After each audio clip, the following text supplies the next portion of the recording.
Let's talk about high leverage activities. Now, high leverage activities is something I talked about in my newsletter last week. One example in terms of careers is the training that you get, for example, in a technical short course. That can be really valuable training, but you're generally only going to apply that with your research. However, there's other types of professional development, personal development, and training you can do, which I refer to as high leverage because it provides a lot of value. Now, we have spoken to a lot of people who are in their training years, be they students or postdocs, who are thinking about going to academia or industry and trying to figure that out. So, Caroline, as an expert in careers, could you give us some examples and talk to us a little bit about high leverage type career development activities? Absolutely. I think that if I had to pick one to start, I would pick with communication. So many times as scientists, we are specifically trained that, the scientific method, and here was our hypothesis, and this is our data and our observations and conclusions, and we want people to just take it because we're telling them it's true, and we've already logically told them that it's true. However, the best kind of communication really comes from understanding your own style and making minor adjustments so that your message is best received from others. So, if anybody really wants to start and do their own personal development that will really take them from now and beyond, understanding your communication style is the preferred way to do that. One easy way is something called the DISC assessment. There are some observable behaviors and signs and minor tweaks of how to bring up communication. Julia, you did the DISC. How was that for you?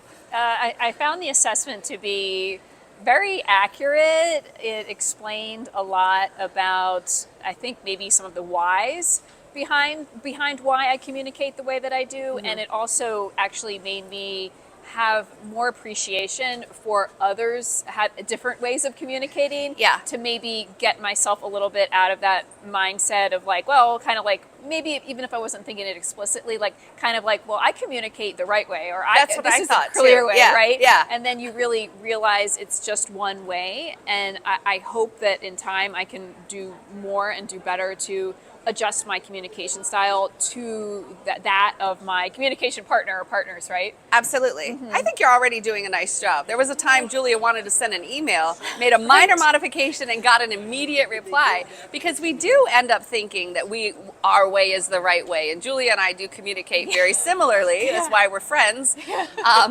But understanding that of others and making minor tweaks, it can help you with relationships all across the board, whether at home or at work. And ultimately, we really want people to know our science, right? We want to share that message with as many as possible.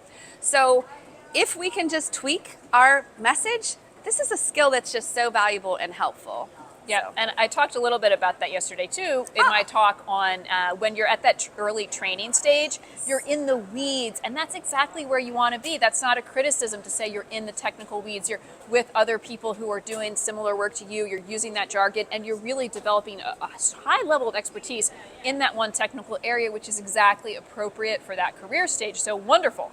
But when you do move on and you move beyond those earlier years, you're going to be talking to people from many different backgrounds, all kinds of backgrounds, even outside of science or technical areas, and then people from other disciplines, people at different levels in different parts of the organization. And so pretty quickly, you need to make a pretty big transition in the way you're communicating, right? Yep, absolutely. Okay. And you want to make sure that your message is appropriate. So here today, actually, if you can see this behind us, we are at SciEx. Yes. This is a conference that has a lot of analytical instrumentation, analytical chemistry. There's some biochemists here.